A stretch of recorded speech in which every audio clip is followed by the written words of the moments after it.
Indigenous Rights Radio, because knowledge is power. Remember your children, remember our future, remember your children, remember Mother Nature.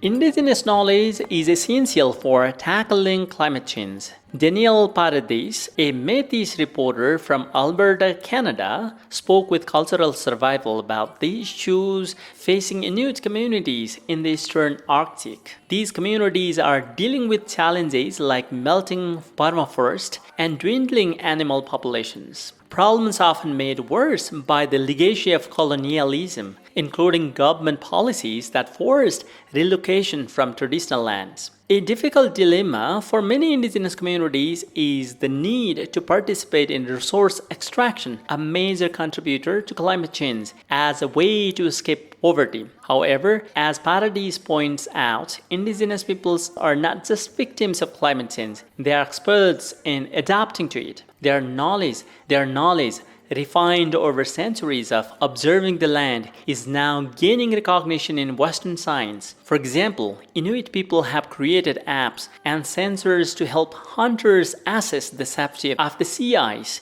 using their profound understanding of its properties. Paradis stresses the importance of Indigenous peoples sharing their stories and observations to drive climate actions and ensure their voices are heard in policy discussions. Danielle Paradis, I am a Métis reporter.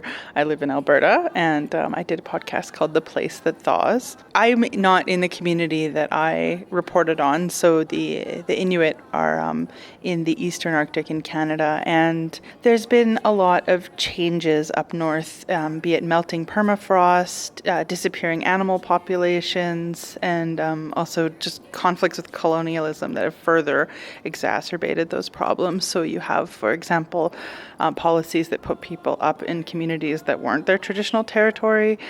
They've learned to hunt and thrive there, but while they've done that, there's also been people who have suffered immensely having to live up there. So now you have climate change. It changes the way people hunt, it changes the way people eat, and it shows that there's this, it's not just one thing, it never is with colonialism. There's all these different ways that that has affected the livelihoods of people, and that government policy still really affects communities. Where I'm from, it's a different situation, but it's a very oil-rich place, and the communities there often, in order to have any hope of not being in poverty, they make agreements for resource extraction.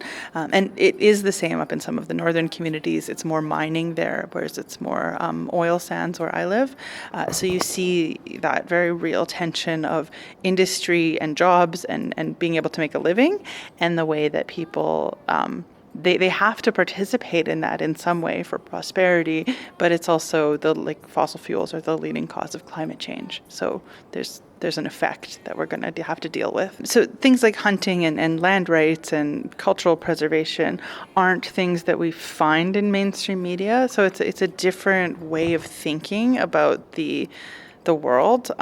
There was a conversation about, the spiritual aspects of telling stories or of Indigenous communities. And so those are all things that I think it's important to capture, to talk about, where these values come from, because they come from a different place than the people who surround the Indigenous communities, the settlers, and the ways of life, the stories, the food, what people eat, what they wear.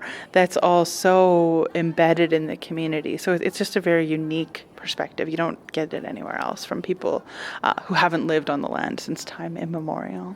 That's really encouraging to see the use of Indigenous knowledge. So there's a story I heard up north about caribou. So one of the people who have lived there in this case, they've lived specifically in that community in the 1950s on, but they'd always migrated through the north.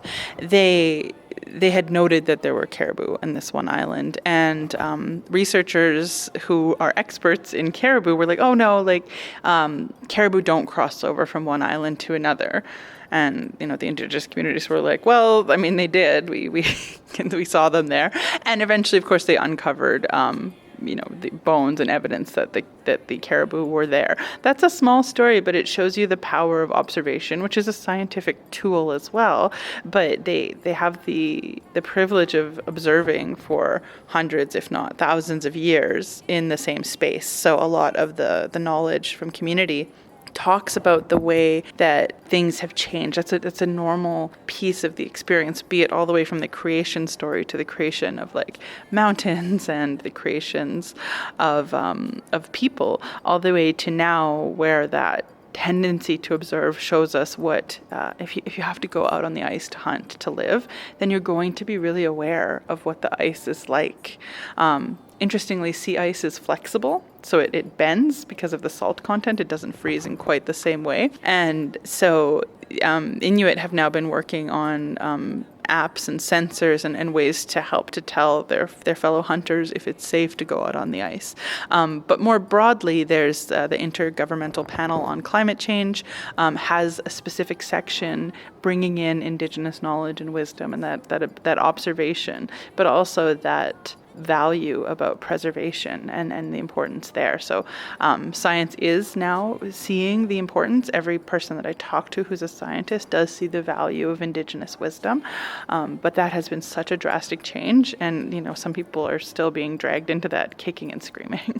Although that's changing, there still needs to be real interaction with community, and that's something I don't know that we can leave that to like the resource extraction industry to educate people about the potential effects of resource extraction, right? Like anywhere else we would consider that a conflict of interest, but for some reason when it's Indigenous communities, it's like the default, like, oh, we'll monitor, we will discuss with you the benefits, but who's actually going to tell them about the other side of that and what potential issues we could have? It's really important to base these like issues of climate change in Indigenous knowledge, to share the observations that we have, to share the knowledge and the stories and the stories of the land. And I think that only Indigenous people can do that. Like they just have that time frame in that space. So it's such a unique opportunity, but it's also so important. So I think people need to tell their stories and share their observations